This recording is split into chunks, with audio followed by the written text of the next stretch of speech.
Dante, second son of Sparda and the one-man show of the video game series Devil May Cry. No, not that one. This demon hunter just recently got his own anime, and at first I thought it'd be cool to see if Dante could hang with some of the toughest anime characters of all time. But then I remembered that Dante isn't just all kicks and punches. We've got to start giving my man respect for being one of the most successful paranormal investigators and superheroes of all time, even outside of his universe.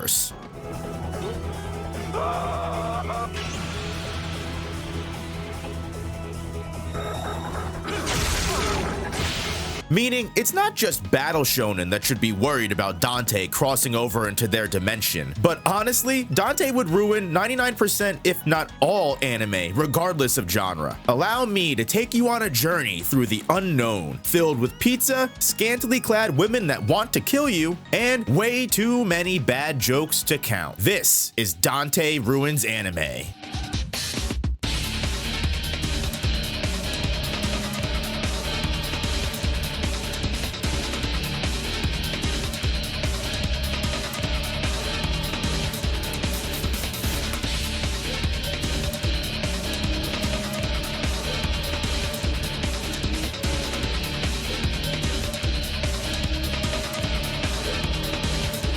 Jackpot. Now, just to be clear, there are multiple versions of Dante to go off of, so instead of going with a composite Dante and giving him every weapon and feat he's ever had over his long career as a demon hunter, I thought it'd be much more fun to choose which specific iteration of Dante works best for every anime, trying to make it all fit in a correct timeline as if he's replacing his game journeys with anime series. I've already made one video dropping Dante into the Demon Slayer universe, and there wasn't any shadow of a doubt even Muzan Kibutsuji wasn't standing a chance against the son of Sparda. Even in his youngest iteration, Dante is able to battle all the powerful demons that threaten the stability of his entire human realm. And when I specifically mention the word realm, that's an entire dimension itself that Dante is protecting from his enemies. And just based on his final battle with Virgil, he's surpassed the power of his father Sparda, who at one point in history was defeating the demon king Mundus's entire army and trapping the Prince of Darkness in the demon realm forever.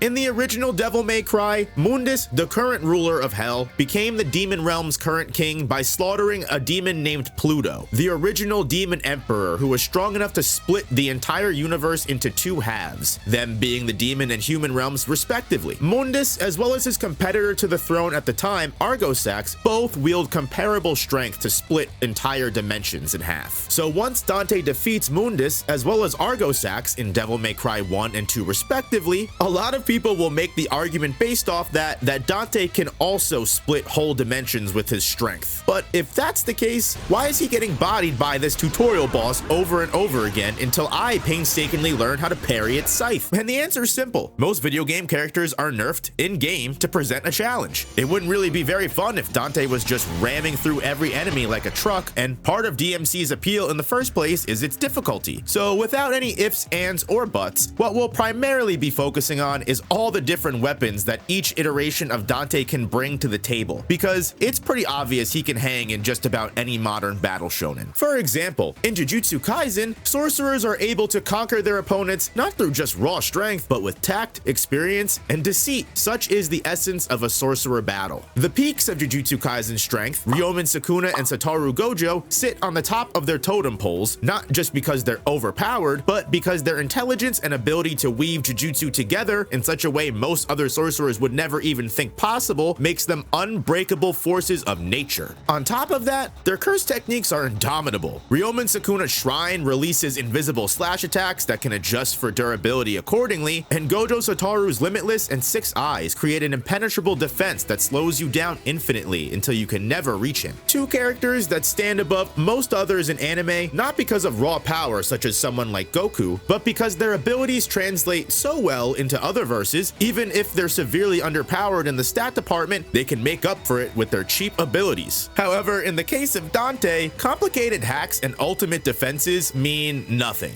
Because Dante is not only just as cunning as the two of them, he's 10 times more daring and risk-taking to take on those handicaps and more. Also, he kinda has a specific fighting style suited to directly counter both Gojo and Sukuna, and he has already achieved this power by Devil May Cry 3, the first game in his timeline. Quicksilver Style is a time-controlling power gained from Dante's defeat of Geryon the Time Steed. For the cost of his Devil Trigger, something that we'll be getting into later, when Dante snaps his fingers, time comes to an almost absolute halt. While the world slows down to a minuscule, Dante moves unhindered at the speed of light for approximately a whole minute to two, which is more than enough time to slice Sukuna into multiple pieces with the magical demon sword Rebellion, and because of time essentially coming to a halt, Gojo's infinite barrier becomes vastly weaker as its spatial division will be almost non-existent, not nearly splitting space fast enough to keep Dante away from Gojo, who will land a killing blow on his stomach or brain where reverse curse technique is made impossible to use. And with Dante having the stats to back up this perfect counter, he effectively ruins Jujutsu Kaisen's already scale-tipped power system with its own medicine. And after becoming a well-known demon hunter for collecting the 6 eyes and exercising the King of Curses, Dante would get enough money to open up his special business, Devils Never Cry. And for Devil May Cry 1 Dante, in order to effectively pace ourselves through some of this more popular thriller anime, this Dante, who is capable of defeating Mundus, Prince of Darkness, should be more than capable of completely ruining animes like Attack on Titan or even Death Note. For one, Dante's not able to keep a secret. If he shows up to the island of Paradise and knew there's a whole world out there, not only would he tell them, he would probably kill all of the Titans around the wall for them and help them get a boat and ship and escape. Or if he just shows up late and the rumbling has already began, the half-human, half-demon who survived Hellfire from the demon Burial, who could cover an entire mountain in his flames. The steam from the wall titans is just a tickle to Dante. With one swipe of his sword, Alistair will rain its lightning strikes down, and he's even got a winged demon transformation to go with it, where he can just fly right through the rumbling and fire a shot right through the founding titan's teeth into Aaron's neck. And this guy does mysteries as well. Put Dante in Death Note and he'd have the Kira case solved in no time. Dante has a keen demon sense, especially in his later years, that allows him to have a heightened perception towards demonic attacks or presences. His extra sensory should allow him to see right through ordinary invisibility of supernatural beings. Long story short, Dante can literally see Ryuk because he'd be able to see Shinigami. Gods of Death would be a slow Tuesday for the son of Sparda. And to be completely honest, the life of a devil hunter would probably be way more exciting to tag along with than some bratty pretentious teen with a god complex. Do your homework first.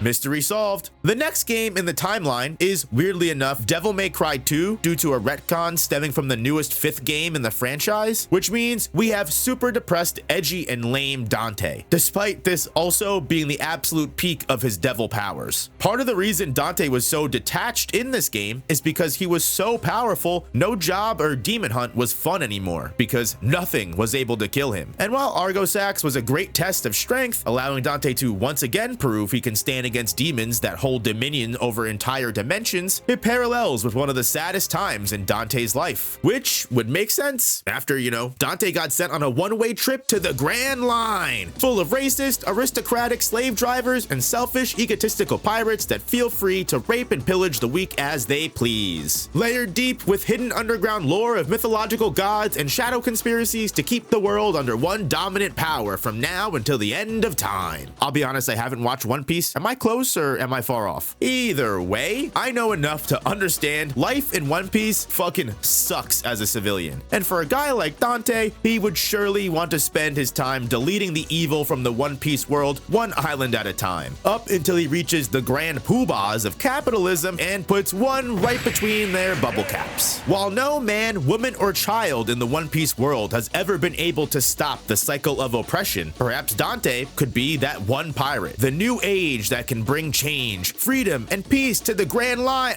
He just made off with Goldie Roger's treasure and left all the people to fend for themselves with no leader in charge. It's anarchy. Dante would also collapse the power systems of the other big 3 anime as well. Devil May Cry 4 opens up with a reinvigorated Dante who's much more open and willing to let loose.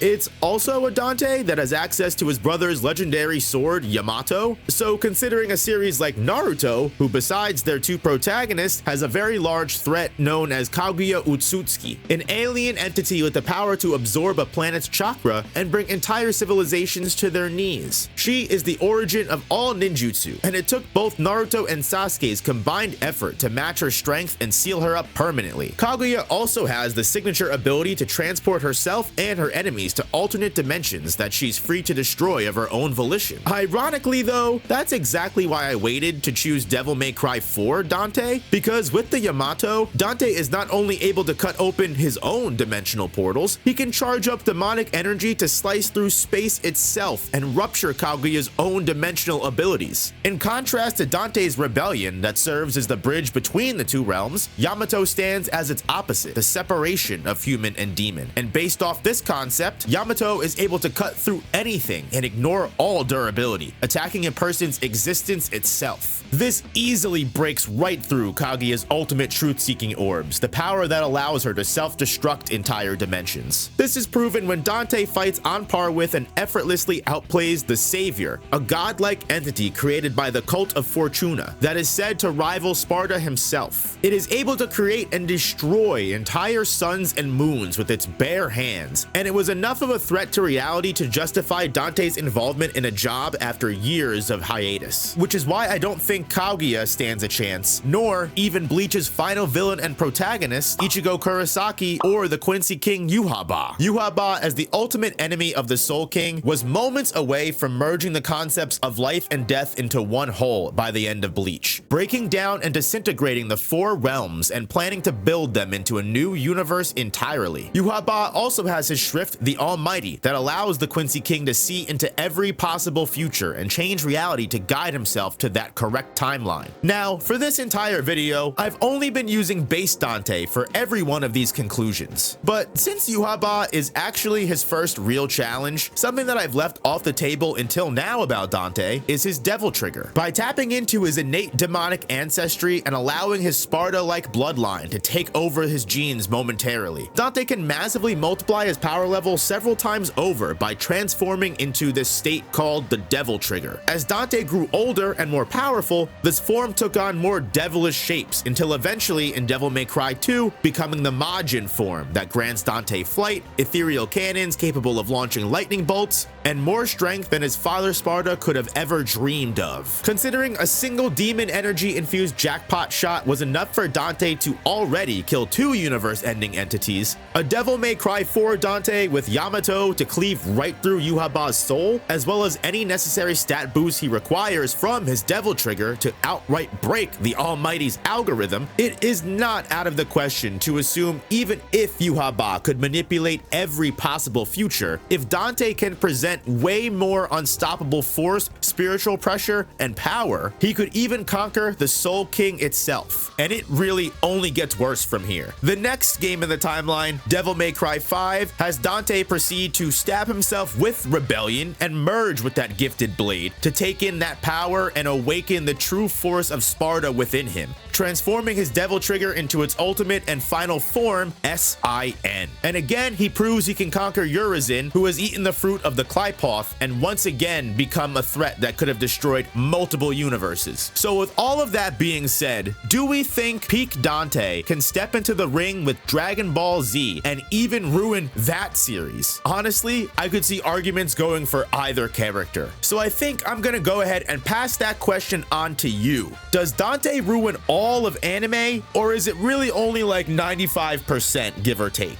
Thank you guys so much for watching. Go watch Devil May Cry on Netflix, and I'll see you guys in the next video. Peace, peace, peace, peace, peace, peace, peace.